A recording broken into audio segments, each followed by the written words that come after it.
Hello guys, welcome to my channel.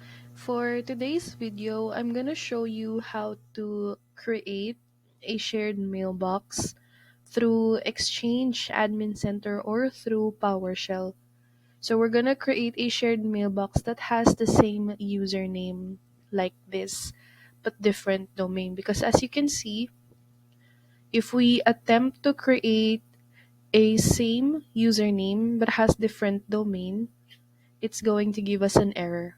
So let's try it with Christine at shinoiba.club. Let's try to create Christine at Blissential. So Blissential is one of my other domains available. You can see it's going to give us an error message like this.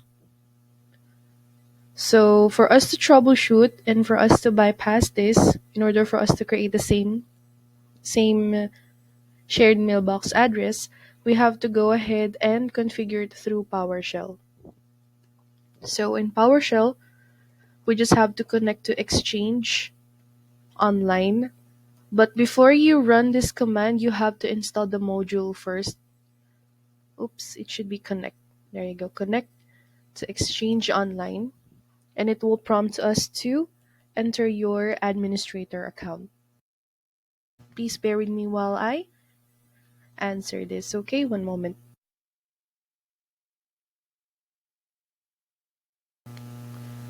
Alright, so I'm now logging in.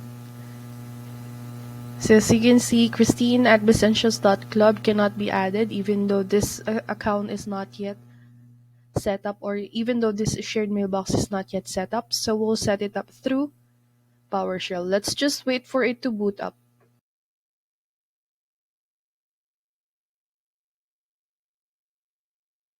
Okay, almost done. There you go.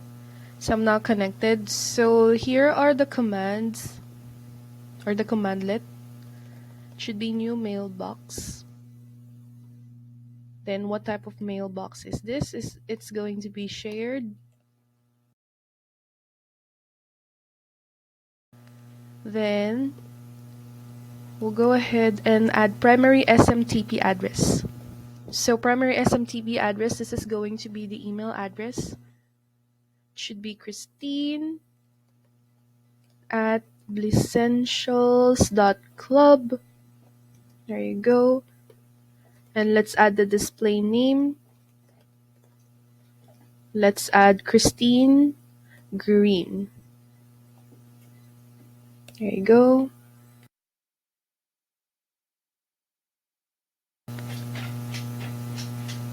Okay, let's also add the name because I believe that's different from the display name. But let's put in Christine Green as well. Then hit enter.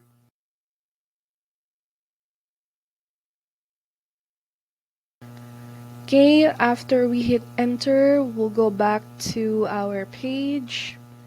Let's just refresh it. Sometimes there is a propagation period.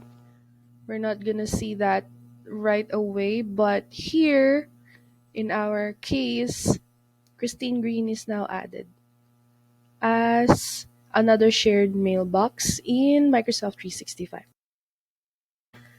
All right, that's it for today. I hope this was insightful for you guys. If you have other questions or if you have other support you'd like us to cover, just go ahead and put comments down below, okay? You have a good day.